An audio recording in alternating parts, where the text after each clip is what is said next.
दृष्टि पीसीएस के daily PCS के प्रोग्राम में आपका स्वागत है। शुरुआत करते हैं पिछले अभ्यास प्रश्न से, जिसमें हमने आपसे पूछा था चौथे नदी उत्सव का आयोजन कहाँ किया गया। आपके ऑप्शन थे option A New Delhi, option B Kochi, option C Kolkata या फिर ऑप्शन डी वाराणसी। तो इस प्रश्न का सही उत्तर है विकल्प ए नई दिल्ली। आप में से कई व्यूअर्स ने इस प्रश्न का एकदम ठीक जवाब दिया है। इसी तरह अपने सुझाव, प्रतिक्रिया और जवाब हमें भेजते रहिए, हमें इसका इंतजार रहता है। चलिए अब आगे की बात को इस प्रश्न से समझते हैं। हाल ही में चौथा नदी उत्सव नई दिल्ली के इंदिरा गांधी राष्ट्रीय कला केंद्र यानी IGNCA में आयोजित किया गया। दिल्ली में यमुना नदी के तट पर इस नदी उत्सव का आयोजन किया गया। इस 3 दिवसीय कार्यक्रम में सांस्कृतिक प्रदर्शन, एक पुस्तक मेला, एक वृत्तचित्र फिल्म महोत्सव और एक कठपुतली शो सहित कई प्रकार के कार्यक्रम आयोजित किए गए। इस वर्ष यह कार्यक्रम यमुना पर केंद्रित था। ये नदी उत्सव 2018 में शुरू हुआ, जिसका उद्घाटन समारोह नासिक में गोदावरी नदी के तट पर हुआ था। दूसरा नदी उत्सव विजयवाड़ा में कृष्णा नदी के तट पर और तीसरा मुंगेर में गंगा नदी के तट पर हुआ था। आप जानते हैं इंदिरा गांधी राष्ट्रीय कला केंद्र के बारे में। तो INGCA यानी कि इंदिरा गांधी राष्ट्रीय कला केंद्र भारत के संस्कृति मंत्रालय द्वारा स्थापित एक स्वायत्त न्यास है। इसका उद्देश्य सर्वप्रथम भारत की सांस्कृतिक संपदा पर ध्यान केंद्रित करना है। अन्य सभ्यताओं और संस्कृतियों का प्रसार इसकी दूसरी वरीयता है।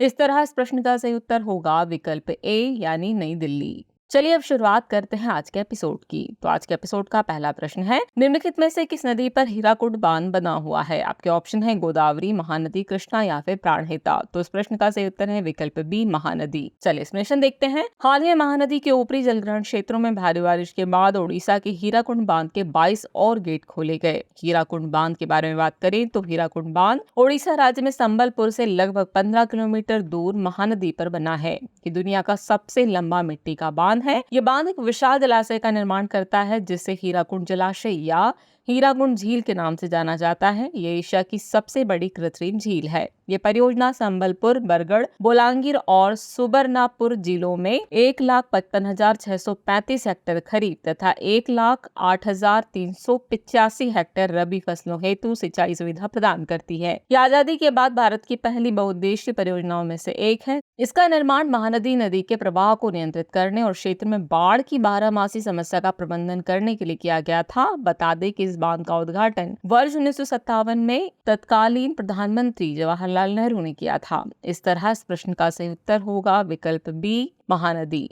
नेक्स्ट क्वेश्चन है, निम्नलिखित में से किस महासागर से थाईलैंड की खाड़ी संबंधित है। आपके ऑप्शन है अटलांटिक महासागर, हिंद महासागर, जापान सागर या फिर दक्षिण चीन सागर। तो इस प्रश्न का सही उत्तर है विकल्प डी दक्षिण चीन सागर। थाईलैंड के पूर्वी तट पर प्लैंकटन ब्लूम से एक जलीय मृत क्षेत्र बन रहा है, जिससे पानी में सीपियों की खेती करने वाले स्थानीय मछुआरों की आजीविका को खतरा हो रहा है। चलिए जानते हैं कि प्लैंकटन ब्लूम क्या है। तो ये प्लैंकटन ब्लूम तब होता है जब सूर्य का प्रकाश और पोषक तत्व पौधों को प्रचुर मात्रा में उपलब्ध होते हैं। ऐसी स्थिति में पौधे उस स्तर तक प्रजनन करते हैं जहां वे इतने घने होते हैं कि उनकी उपस्थिति उस पानी का रंग बदल देती है। अब बात करते हैं थाईलैंड की खाड़ी के बारे में। तो ये प्रशांत महासागर के पश्चिमी भाग में स्थित दक्षिण चीन सागर का एक उथला प्रवेश द्वार है। ये थाईलैंड, कंबोडिया और वियतनाम देशों से घिरी हुई है। इस खाड़ी को पहले सियाम की खाड़ी के नाम से जाना जाता था। कई नदियां थाईलैंड की खाड़ी में बहती हैं, जिनमें चाओ फ्राया नदी के साथ साथ इसकी सहायक नदियां बैंग पाकोंग, थाचिन और माई क्लोंग शामिल है।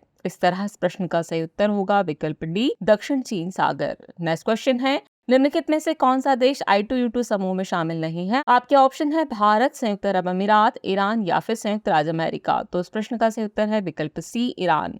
हाल ही में भारत, इजराइल, अमेरिका, UAE के I2U2 समूह ने संयुक्त अंतरिक्ष उद्यम की घोषणा की। I2U2 समूह के बारे में बात करें तो ये भारत, इजराइल, संयुक्त अरब अमीरात और संयुक्त राज्य अमेरिका का एक समूह है। इसे क्षेत्र में बुनियादी ढांचे, परिवहन और समुद्री सुरक्षा से संबंधित मुद्दों से निपटने के लिए अक्टूबर 2021 में गठित किया गया था। मूल रूप से इसे आर्थिक सहयोग के लिए अंतर्राष्ट्रीय मंच नाम दिया गया था। इसे उस समय पश्चिम एशियाई क्वाड के रूप में भी जाना जाता था। मैं इसके महत्व की बात करें तो इसका महत्व है सुरक्षा सहयोग में। इससे देशों को इन नए समूहों के ढांचे के भीतर 4 देशों के बीच सुरक्षा सहयोग तलाशने में मदद मिलेगी। इसके अलावा इसका महत्व तकनीकी केंद्र के रूप में भी है। इनमें प्रत्येक देश एक तकनीकी केंद्र है। इनमें से प्रत्येक देश में जैव प्रौद्योगिकी भी प्रमुख है। इसके अलावा इसका महत्व खाद्य सुरक्षा से संबंधित भी है। ये पहल खाद्य सुरक्षा पर चर्चा करने का अवसर प्रदान करती है। इस तरह इस प्रश्न का सही उत्तर है विकल्प सी, ईरान। नेक्स्ट क्वेश्चन है, वीरांगना दुर्गावती बाघ अभ्यारण्य किस राज्य में अवस्थित है? आपके ऑप्शन है उत्तर प्रदेश, छत्तीसगढ़, मध्य प्रदेश या फिर राजस्थान। तो इस प्रश्न का सही उत्तर है विकल्प सी, मध्य प्रदेश। हाल ही में मध्य प्रदेश सरकार ने नोटिफिकेशन जारी कर रानी दुर्गावती टाइगर रिजर्व को मध्य प्रदेश का 7वां टाइगर रिजर्व घोषित कर दिया है।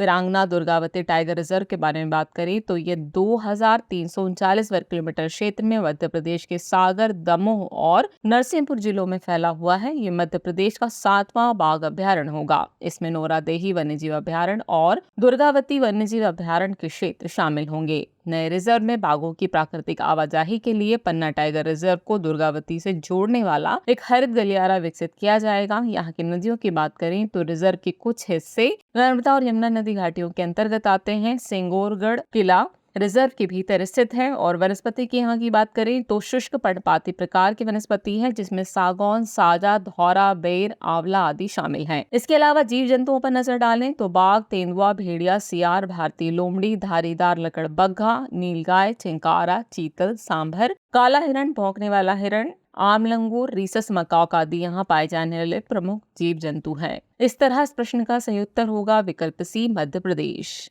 चलिए अगला प्रश्न देखें, निम्नलिखित में से कौन सी भाषा प्राचीन हिंदी का प्रारंभिक रूप थी? आपके ऑप्शन है उर्दू, संस्कृत, अपभ्रंश या फिर प्राकृत। तो इस प्रश्न का सही उत्तर है विकल्प सी, अपभ्रंश।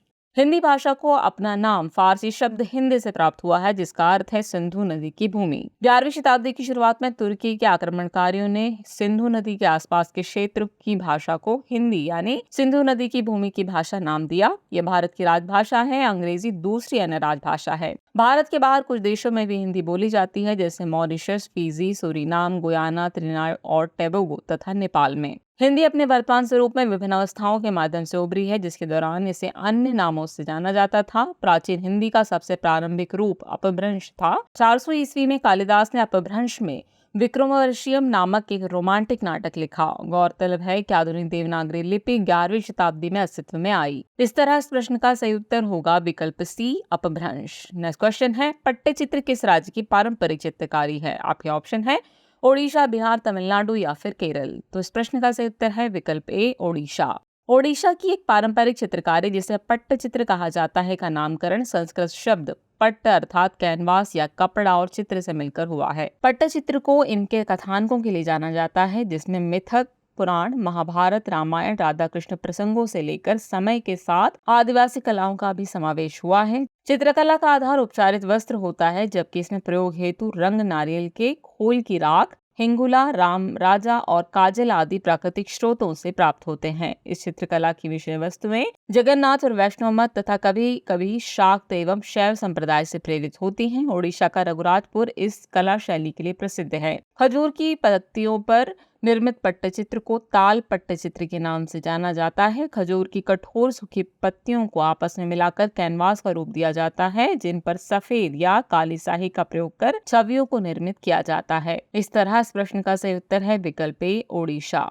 चलिए अगला प्रश्न देखते हैं, केसरिया बुद्ध स्तूप बिहार के किस जिले में स्थित है? आपके ऑप्शन है पश्चिमी चंपारण, नालंदा, राजगीर या फिर पूर्वी चंपारण। तो इस प्रश्न का सही उत्तर है विकल्प डी, पूर्वी चंपारण।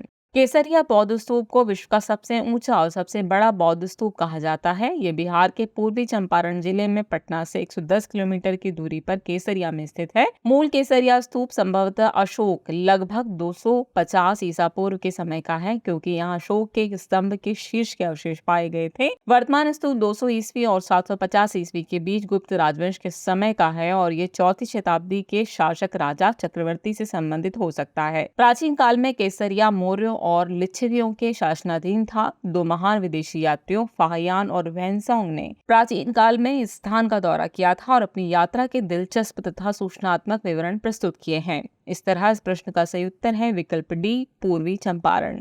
चलिए अब हम पहुंच गए एपिसोड के अंतिम प्रश्न पर। तो अंतिम प्रश्न है, ब्राह्मणों की भूमि अनुदान देने की प्रथा का आरंभ सर्वप्रथम किसने किया था? आपके ऑप्शन है पल्लव, मौर्य, सातवाहन या फिर गुप्त। तो इस प्रश्न का सही उत्तर है विकल्प सी, सातवाहन। सातवाहन वंश का शासन क्षेत्र मुख्यतः महाराष्ट्र, आंध्र प्रदेश और कर्नाटक था। इस वंश की स्थापना सिमुक ने की थी तथा इसकी राजधानी महाराष्ट्र के प्रतिष्ठान या पैठन में थी। सातवाहन शासक हाल एक बड़ा कवि था तथा इसने प्राकृत भाषा में गाथा सप्तशती की रचना की है। सातवाहनों की राजकीय भाषा प्राकृत तथा लिपि ब्राह्मी थी। सातवाहन काल में व्यापार व्यवसाय में चांदी एवं तांबे के सिक्कों का प्रयोग होता था, जिसे काशार्पण कहा जाता था। बड़ो सातवाहन वंश का प्रमुख बंदरगाह एवं व्यापारिक केंद्र था। गौतमीपुत्र सातकर्णी सातवाहन वंश का सबसे महान शासक था। वशिष्ठ पुत्र पुलमई यानी गौतमी पुत्र सातकर्णी का पुत्र ने सातवाहनों की शक्ति का विस्तार कृष्णा नदी के मुहाने तक किया। उसके द्वारा जारी सिक्कों पर जहाजों की छवि उत्कीर्ण थी। ब्राह्मणों को भूमि अनुदान देने की प्रथा का आरंभ सर्वप्रथम सातवाहनों ने ही शुरू किया था। उन्होंने प्राकृत भाषा और साहित्य को भी संरक्षण प्रदान किया। वे धान रोपाई, कृष्णा गोदावरी डेल्टा के कौशल से परिचित थे और सातवाहनों में मात्र सत्तात्मक समाज का आभास मिलता है। इस तरह इस प्रश्न का सही उत्तर है विकल्प सी, सातवाहन। चलिए अब नोट कर लीजिए आज के एपिसोड का अभ्यास प्रश्न। हाल ही में लाइट हाउस महोत्सव का शुभारंभ कहाँ किया गया है? आपके ऑप्शन है option A Lucknow, option B Srinagar, option C Goa या फिर ऑप्शन डी भोपाल। तो व्यूअर्स इस प्रश्न का जवाब कमेंट बॉक्स में देना न भूलें। जल्दी मिलते हैं नए एपिसोड में कुछ और नए सवालों और जानकारियों के साथ। तब तक के लिए शुक्रिया।